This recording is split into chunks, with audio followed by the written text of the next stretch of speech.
right, we are recording. Hey, everybody. Thank you for tuning into another episode of Beyond the Bars Radio podcast, where today we're talking about the Art of Intervention project. And the purpose of the project, as a lot of you know, is to just look at the vast different ways people can help people suffering from addictions through the art of doing interventions. And today I have a gentleman, Keith Bradley, that's going to be interviewed that was a big part of when I first got started doing interventions. Really gave me some of his time and expertise, and I just really have a lot of respect for this man. And so I'm excited to interview you again. I know we did this about 3 years ago, but the concept's a lot different now. And so Keith Bradley, kind of tell people where you're sitting right now, what part of the country you live in, and really how you got started maybe doing interventions, and we'll dive more into your story. But thanks for hanging out today. All right. First of all, I'm in Greeley, Colorado, which is northern Colorado. And I went to treatment for the last time a little over 14 years ago. In April 27th, I celebrated 14 years continued recovery. Congratulations. And thank you. And I actually got started doing interventions not knowing that I was doing interventions. I came home from treatment. I was in business for myself. Financially, I could keep the ball in the air by working 1 day a week. So I started volunteering at a indigent detox here in Greeley. At that time, it was called Island Grove. Now it's called North Range.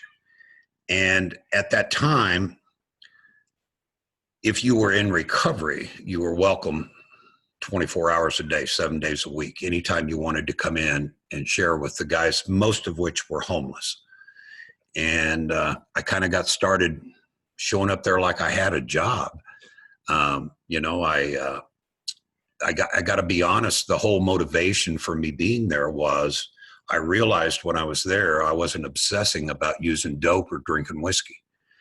And it made it easier for me to not have to struggle to be down there with those guys rather than try to figure out how I was going to get through the day without drinking.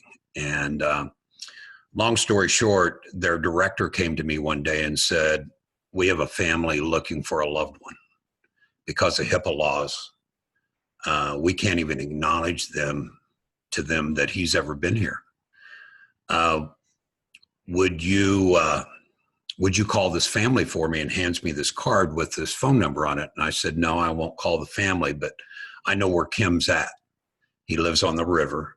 We call them campers here in Greeley. They all live down on the river. So I went down on the river and I found Kim. And not knowing that what I was doing was intervention work, he agreed to go to detox and transition from there to a place that then was called RTC. And here in Greeley, it's a 45-day state-funded treatment facility. And I took him to this local social detox that we have here, the Island Grove detox. And he completed detox, and then I went and picked him up and took him over to the treatment facility and told him, when I asked him, I said, "Are you interested in kind of getting reacquainted with your family?" He hadn't seen any of them in 10 years, including his daughters. And he said, "Yeah, but Keith, they don't want to reconnect with me." And I said, "Well, I think you might be wrong about that." Right, yeah. So anyway, long story short, I got him to the 45-day indigent state-funded treatment facility. And at the end of detox and at the end of about the first 15 days he was there, his mom and his daughters came to Denver, and I picked him up at the airport and took him to the facility. And I got to be honest with you, when I saw him reunite with his family, something happened within me, and I didn't know what I had just done, but I'm alcoholic from head to toe. I knew that it felt really, really good, and I wanted more of it. So, my MO kind of became then doing reuniting homeless people with their families. And I always contacted the homeless person first. I never contacted the family until after they agreed that they would like to reconnect. So I did that. I did that for the better part of 18 months. And people started talking to me about doing free interventions. I didn't know what I was doing was interventions. I thought it was service work. Right. And I got certified in 2 different models, by the way, of which I used neither one. I had the opportunity to train under a trainer for the model Love First.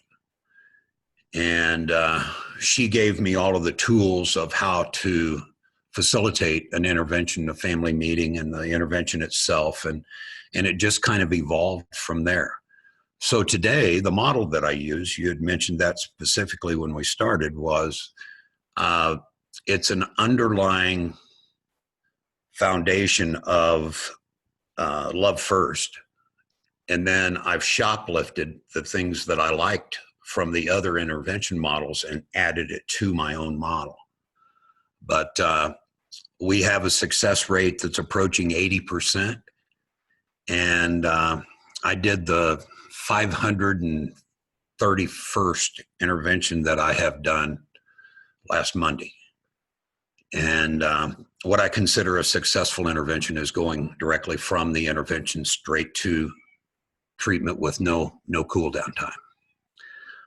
So it's been an amazing journey.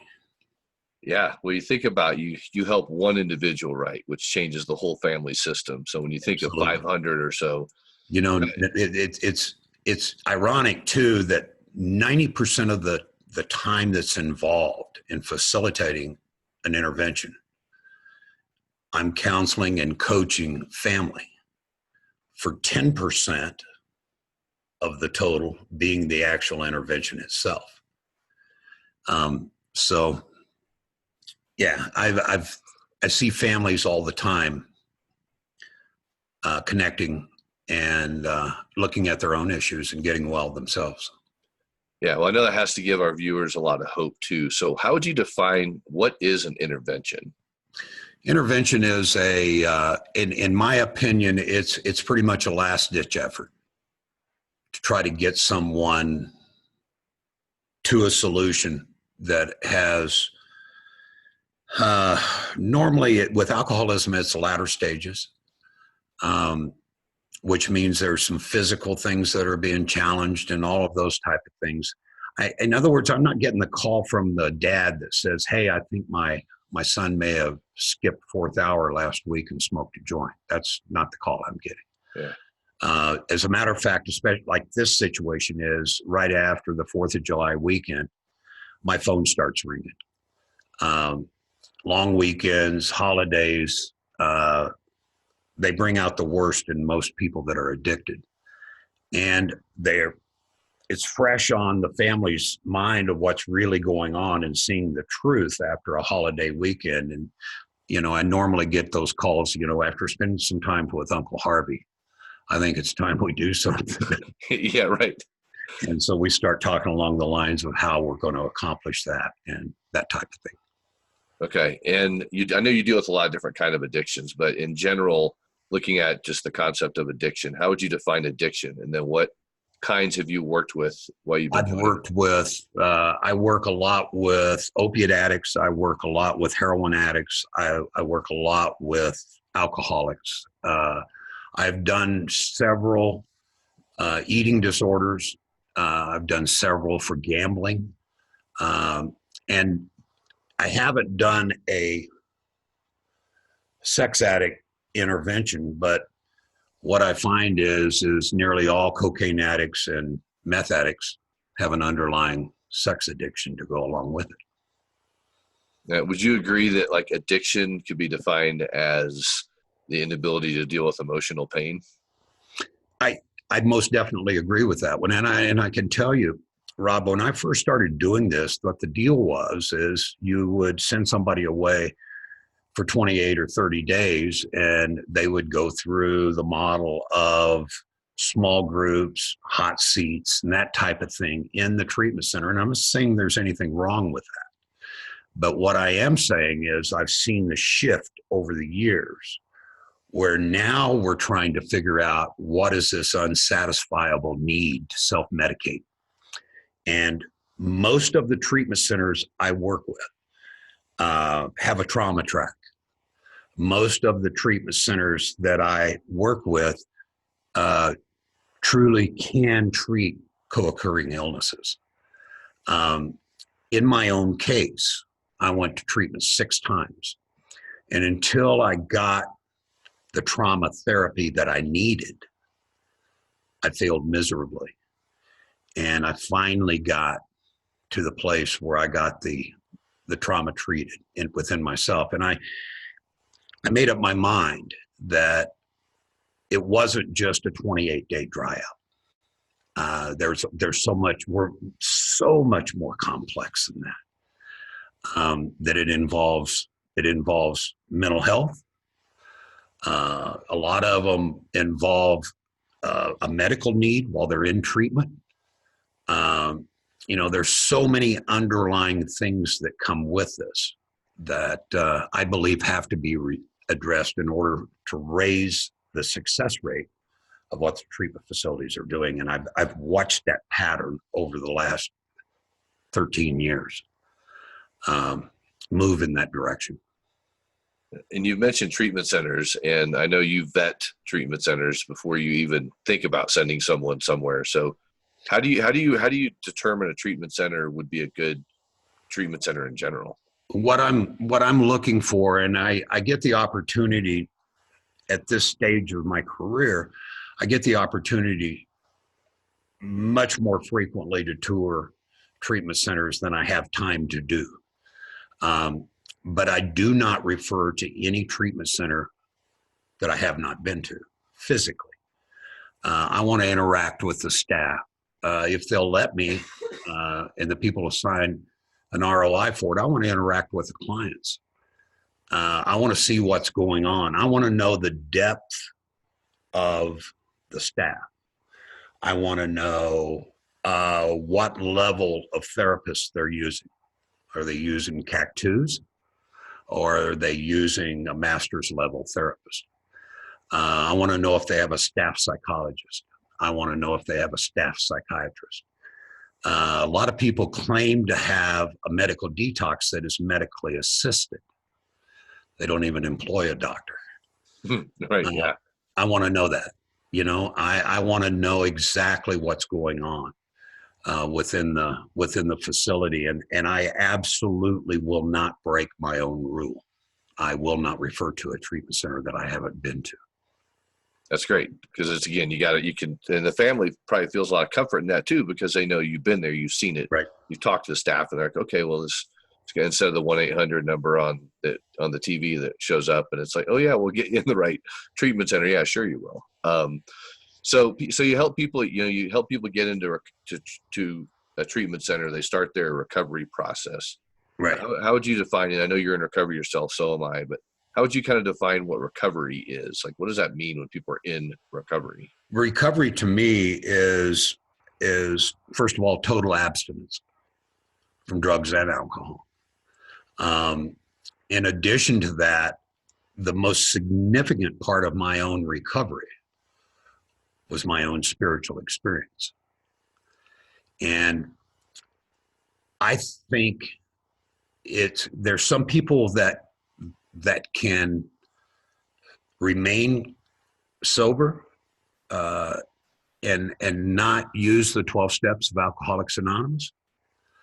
And I'm a fan. If that's what the path you choose, God bless you, go for it. But the one that has the highest rate of success and is in 150 different countries is Alcoholics Anonymous. So during the treatment process, when I walk into a facility, I'm looking for the 12 steps on the board. Where's your traditions? I don't see any big books laying around. What's up with that? You know, uh, I don't think you sell big book treatment, but I believe that it has to have the underlying 12-step process to maintain a higher success rate. Even just to live a good life. I mean, when you look at the principles and everything, that whether you're an addict or not, if you can live through those principles in your life in general, then of course you're going to have a better existence. And that's the beauty for a better way of living. Yeah. And that's the beauty of this project, is we want people to hear all the different perspectives on what people feel like works and doesn't work. And that's the great thing, that people can get this knowledge, and then they can kind of choose what path they go, and they can realize, hey, that didn't work. I'm going to try something else. And you figure out kind of what works. And I think that leads into kind of having that transformed life, like you had a spiritual experience. Correct. You're a completely different guy, which we'll get in your story here in a minute too. But a lot of our viewers, they come to this resource because they want to understand how does an intervention flow? Like, what is it? The family calls you. So can you kind of maybe walk people through, the phone call comes and what happens? The initial phone call typically lasts between an hour and an hour and a half. That generally is the go-to person from that point forward until the intervention itself takes place. And what I do is, the next thing that I do, if they say, I think we would like to move forward, and I go over literally everything with them. I find out if they are a referral from a treatment center, if that treatment center is appropriate for what's going on with their loved one. And I have a 3-page questionnaire that I fill out, or whoever takes the incoming call fills out, that gives me all of the information that I need. Has the guy ever threatened to harm himself? What kind of drug is he using, and how is he using it? Is he injecting it? Is he smoking it? Is he snorting it? What do you know about the process that he's using? Has he ever been to treatment before? One of the questions I always ask every family is, have you asked him to go to treatment? And you'd be amazed at the one that said, well, no. Why don't you do that? Why don't you ask the guy if you would support the idea of him getting treatment or her getting treatment? Would you be interested in that? Like I said, it's a last-ditch effort, in my opinion. So the next thing I do is, if they want to move forward, is we do a conference call at that point. I use freeconferencecalling.com because it's a very clean connection. There's no time delays. There's no overlap in conversations. I've actually been on conference calls with people in different countries, combined with people in Colorado and different states around the United States. So what it does is, I use a letter writing process. And that conference call, the purpose it serves for me is that it gives me a perfect opportunity to coach them on how to write their letter. At this point, they've all got the letter writing instructions, which are very, very simple. And quite frankly, if you follow the letter writing instructions, you can't do it wrong.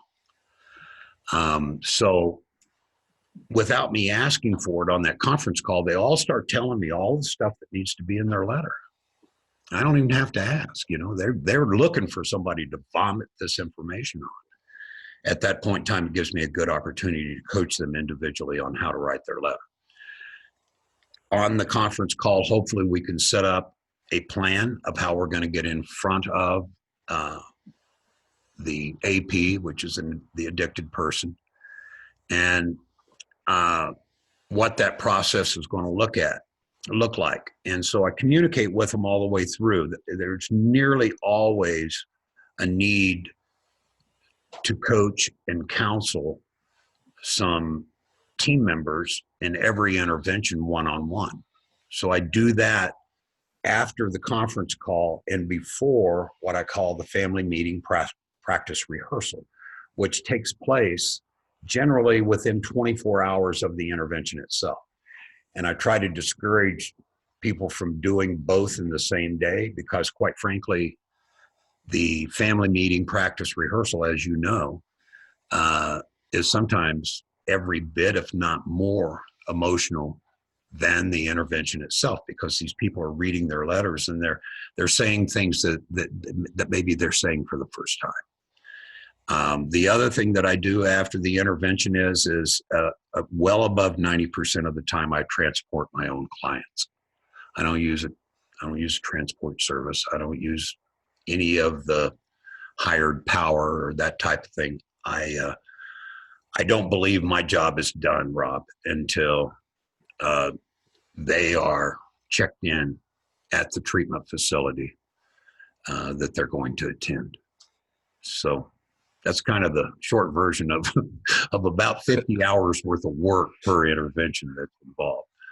Yeah, and I know there's a lot of variables that could go on through that too, but that's kind of just giving people the general idea of the flow of Right. kind of what that looks like. And in the conversation you were just sharing with me, you mentioned we. So who is the we of your team? What does your team kind of look like? I actually have a guy that works full time in Scottsdale. His name is Chris Clean.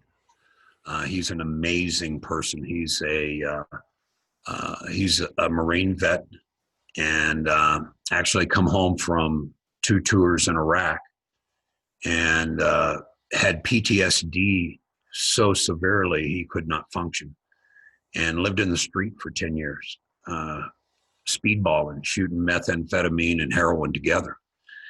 And he went to work for a large company that's no longer in business, and that's where I first met Chris Clean. And Chris and I have worked probably together, I'm guessing at this point, 50 or 60 different interventions. And I'm talking about that we were both involved with. Then there's a guy by the name of Wesley Hooks that works for the Foundry up in Steamboat. For a long period of time, like for a year, I still do most of their referral work that they refer out to interventionists. And whenever I'm doing an intervention for the Foundry, they wanted him to have the knowledge of how to do an intervention. Wesley has probably trailed me on 60 or 70 interventions himself too. So it's hands-on. And in addition to that, I have a young lady in Denver that's just joining our team, Amy Moore. And Amy's been to my training and is someone that I have a tremendous amount of respect for. She's a single mom, and she has really good fit for some of those type situations.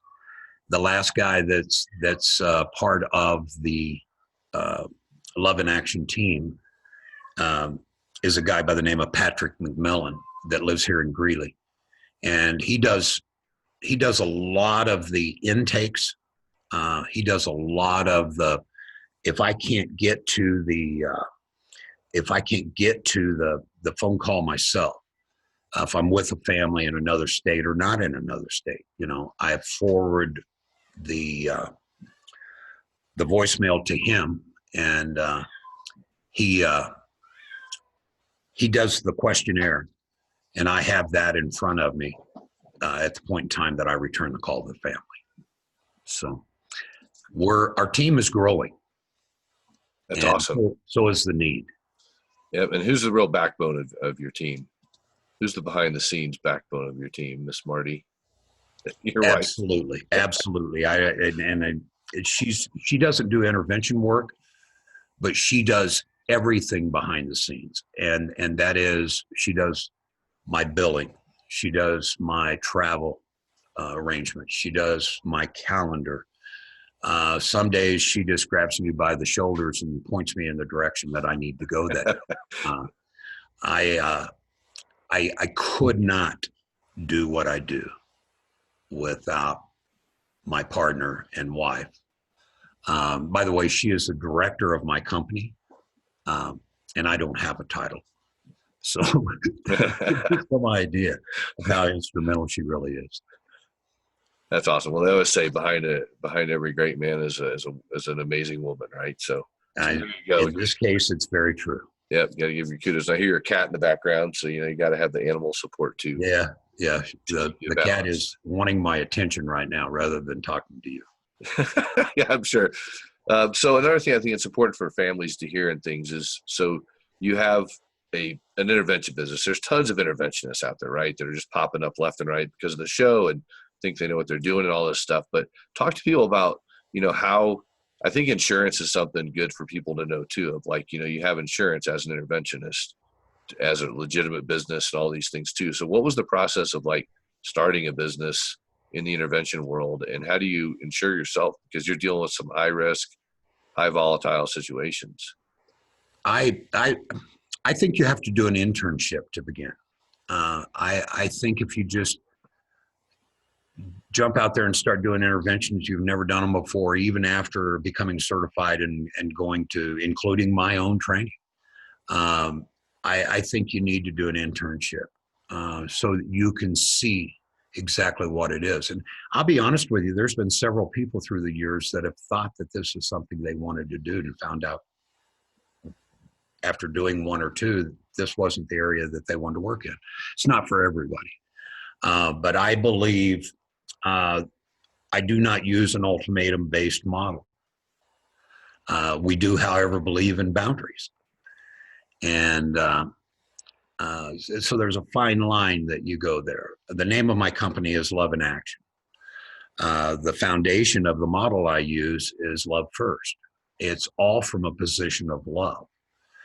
And the model that I use is, rather than trying to use leverage to force someone to go to treatment in a very loving way, we're going to offer them a solution to everything that they've got going on in their lives, as opposed to, why don't you just get it together? Yeah. It's a moral issue. Just get over it, right? Yeah, yeah. Why don't you just not drink? Yeah. God, I wish it was that easy. It's powerful. So tell people about like who you are. Like you got sober for a reason. So what's a little bit of your backstory, and just kind of hear maybe some of the pain you went through to get into this avenue to really just help a ton of people and families. I won't bore you with the details, but I've been married 3 times. By the way, I'd be the first to tell you those first 2 marriages, I was the reason for the divorce. My alcoholism, my drug addiction is what caused both of those divorces. And this time, the lady that's the director of my company and also my partner and wife is Marty. And when we got married, we're going to celebrate 20 years of being married this year. Congratulations. Hang on just one second. Yeah. Can you pause this thing for a minute? Yep. Yeah, I got you covered. I'll just cut it out. Hey, Marty.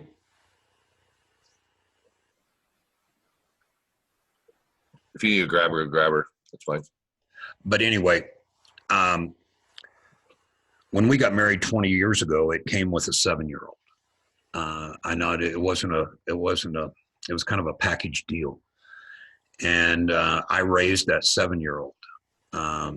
Unfortunately, the first 5 years that she was around me involved a lot of drinking and drug addiction. And I wasn't home very much. I actually had a car accident. She was in the front seat of the car when I had the accident. I was in a total blackout and I left the scene of the accident. That was the beginning of the end for me. I could not drink enough whiskey or do enough dope to make that okay, that I put her life at risk. And today she's 28 years old.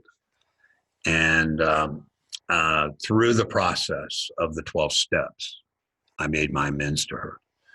And as a matter of fact, last Labor Day weekend, I performed the wedding ceremony for her at age 28 years old. Wow. And we're very close, and she's not my stepdaughter, she's my daughter. And we have a wonderful relationship. But so that was what motivated me to go to treatment that time. And that was the last treatment center that I ever attended or had a need to. And as a result of that, we're still married. Marty and I are still married. And as a matter of fact, when you were talking about my schedule, when I get back from that week at that LAP conference, I'm flying from Las Vegas to Austin, where she now lives. And we're going to spend 4 days with her. My wife's going to fly out from Denver. And it's just been an amazing journey, buddy. It's way too much to talk about in this short amount of time that we have. But I believe what motivated me to start this company was that if a guy like me can get clean and sober, anybody can. And I do believe that from the bottom of my heart. I had no motivation. I had a history of, oh, you don't like what I'm doing and this deal isn't slick enough for you. I'd just go find me a new one. I'm a runner. Yeah. When things get tough, I'm gone.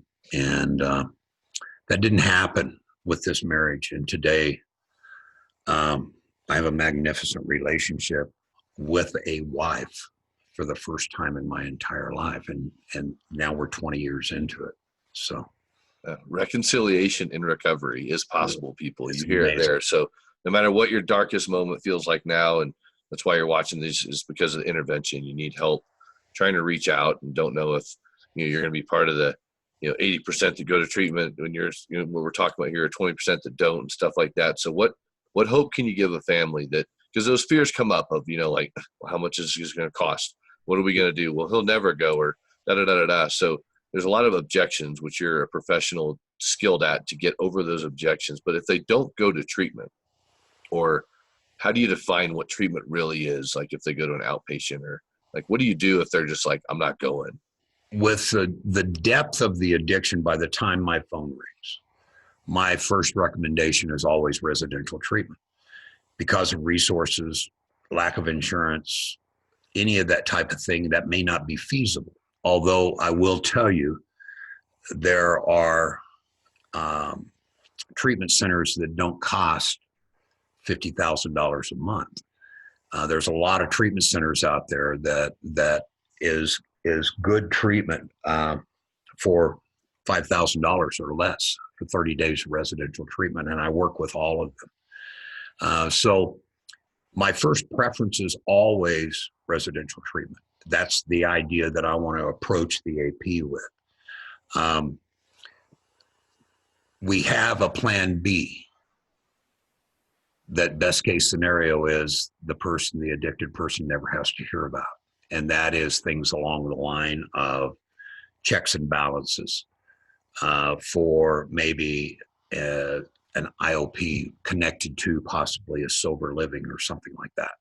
Each case stands on its own. A lot of the time, the AP insists that, and cannot be convinced otherwise, that they can deal with this and they can get through this on their own. As bad as this sounds, sometimes you have to allow them the dignity of faith. Like I said, it's not 100% sure, but let me tell you what is 100% certain. That is, in my belief, with the experience of all of the interventions that I've done, I believe every alcoholic or drug addict wants out.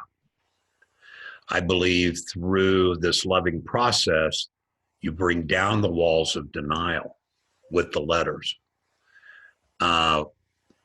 Every alcoholic and every drug addict expects to be disrespected. And we don't do that. In fact, my heart goes out to them because I've walked in their shoes. I know about the horror that goes on between their ears. And today I can tell you that my biggest asset is the most negative aspect of my entire life.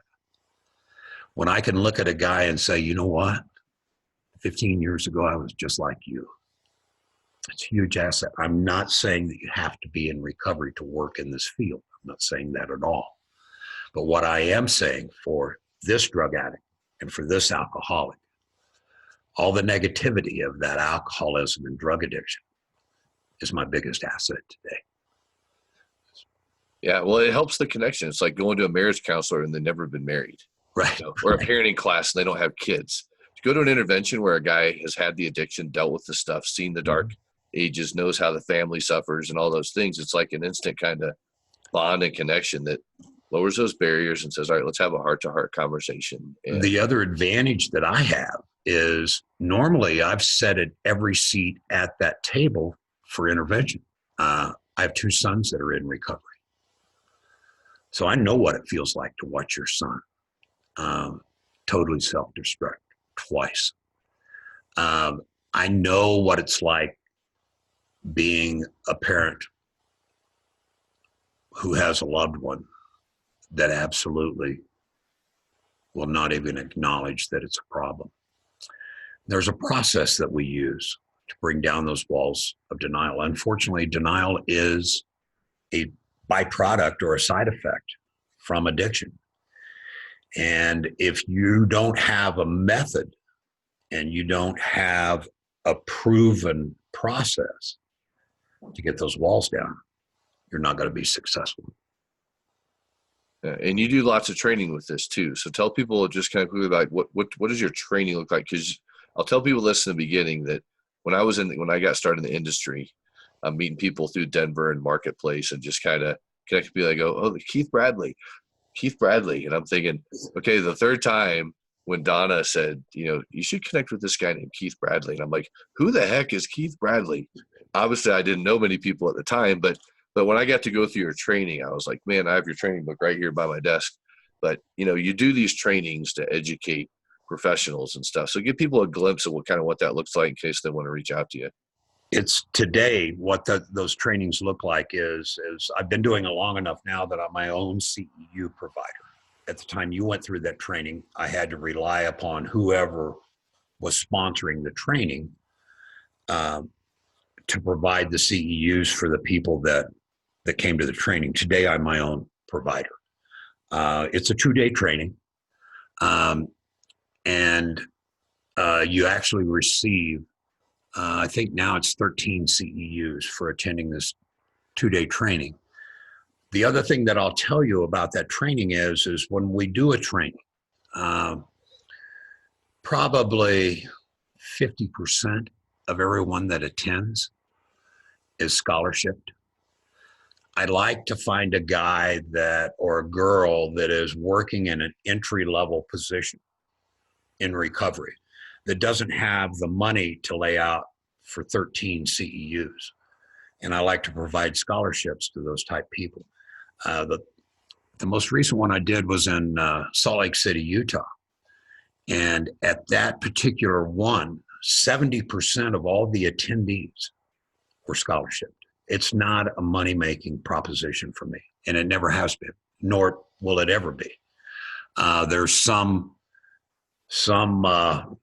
how can I say this without you knowing who I'm talking about? There are some people that do trainings with different models that charge as much as $7,000 for a 3-day training.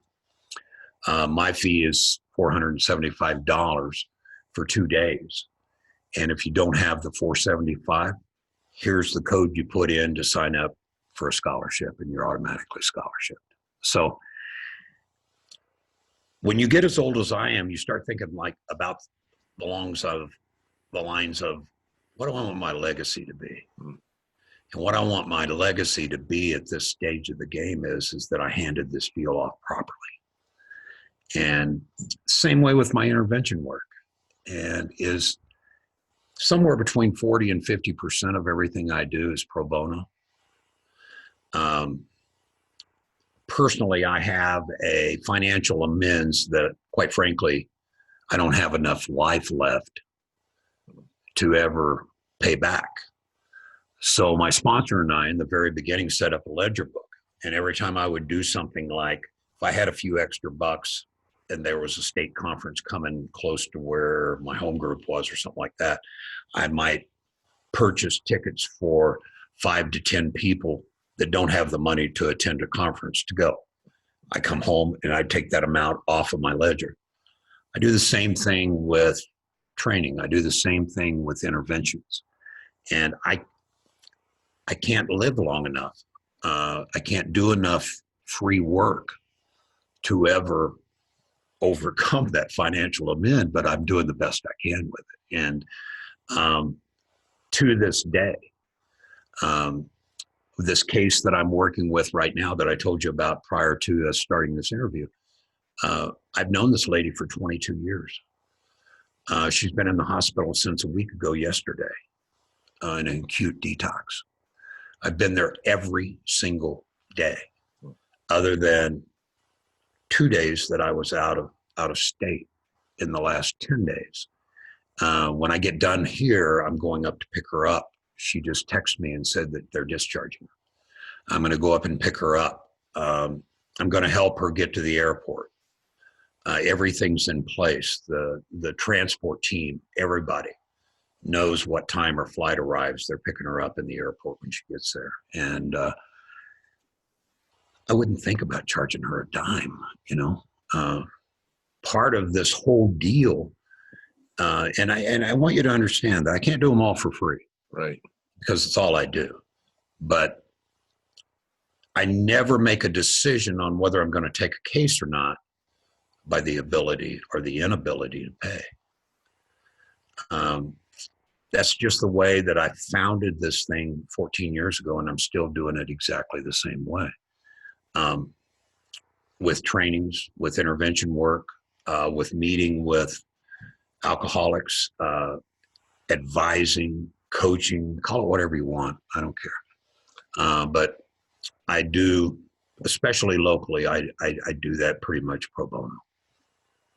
Yeah, well, as a recipient of a free scholarship to go through your training 3 years ago, I could definitely say that. But the great thing is you live the principles out that you were taught in your recovery program and what you're doing in your business, in your life, and helping tons of people. And I know there's people that are watching right now saying, like, they're trying to pick up that phone and it weighs so much to like just pick up and call you or call you guys. So one, I want to know, how do people get in touch with you guys? But two, what would you say to that person that is just like they're kind of, you know, doing this, they're getting ready to call, but they're afraid to. So how do they call you? How do they get in touch with you, your company, and then how would you encourage them to pick up that phone? My office is right here. That's my office phone. And like I said, I have people staffed at this point that can do the intakes if I'm not available. And I also have a website that's coloradointervention.com that kind of explains who we are and what we do with my email address and my cell phone on the website. My personal email is keith@coloradointervention.com. My cell phone is the one that never sleeps. I've had, since I've been on the phone with you, I've had missed 2 calls and I've had 6 text messages. And that never stops. Today, we've got people that I can hand some stuff off to, anything that takes place in the state of Arizona, I hand off to Chris. California is a place that we have made a presence in.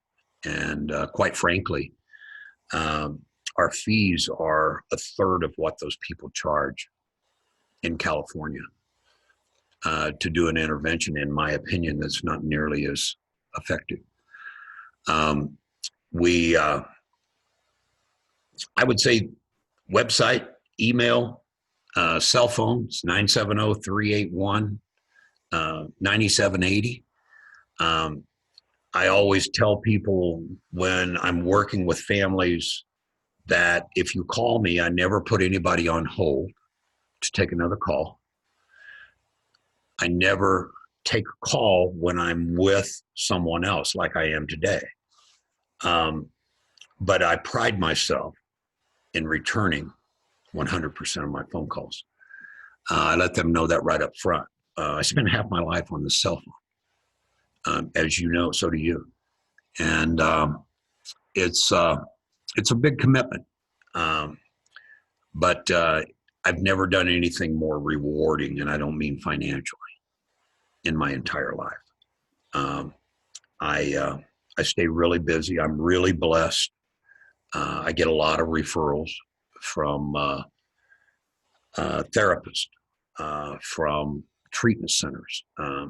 And that list of treatment centers that I do referral work with is somewhere around 75 to 90 different treatment centers nationwide. Of those 75 to 90 that refer to me, I only refer to probably a dozen of those treatment centers. I'm very much a fan of different things with different situations. I've never understood how a treatment center can advertise addressing sex addiction and be co-ed. I don't get it. Yeah. Yeah. I've never really been a fan of whatever gender being the opposite of the person you're doing one-on-one with. So there's certain things that apply, and some of them don't apply. I transport nearly all of my own clients, and it doesn't matter whether they're male or female. I've reached an age where I'm pretty much harmless to young females, middle-aged females, or females that are my age. And I guess to answer your question is that there's several different ways that they can contact me. If they contact a local, reputable, Colorado-based treatment center, they're probably going to be given my name and phone number in a perfect world. But I do get some leads from my website. I get a lot of leads from therapists. If you stop and think about it, every therapist, when they are meeting with someone, the person they're meeting with or a family member needs an intervention. So, I mean, most likely, or they wouldn't be having to get counseling for it, right? Everybody would have held hands and skipped off in the sunset and lived sober and happily ever after. But so from a lot of different sources, they come a lot of different directions. This female that I'm talking to you about now, I hired her 20 years ago in the business I was in at that time. Oh, wow. And she texted me the night that she got admitted to detox, blowing a 0.46 the night she arrived. I've been working with her every day since then. And that's another source. Is I know a lot of people. I was pretty much a public drunk. And I don't hide my own recovery on any level. I'm pretty transparent about the whole thing. So cool. Well, you're an awesome man. I appreciate all that you do for not only our local community here in Colorado, but around the entire country. And again, I just want to encourage people, if you're struggling, you need help, reaching out to Keith, reaching out to someone that just reach out to somebody to get the help to get you on the right track. And the other thing is too, is if they reach out to me, a lot of times I hear the question, would you just meet with our loved one one-on-one? Of course I would. Yeah. I love those meetings. I'm not the teacher. It's not etched in stone that we have to do this full-blown intervention process, but I may be able to recommend some ways for us to approach them different than a formal intervention too. And so I'm always listening to what the families have to say, and anybody's welcome to call me at any time. And not everybody's a candidate for an intervention. Right. But a very high percentage of them are. If you've been trying to get your loved one to treatment, you feel like you're you're frustrated and you're really stressing about not being able to accomplish that mission, then most likely an intervention is probably what you need to consider. Cool. Well, there you go, people. Take action, right? Just take Right. action. Get at least get your family on the right track, even if the loved one disappears, whatever. At least you do family work. Just interrupt the family system, get things moving in the right direction. Reach out to Keith, coloradointervention.com. Thank you. Well.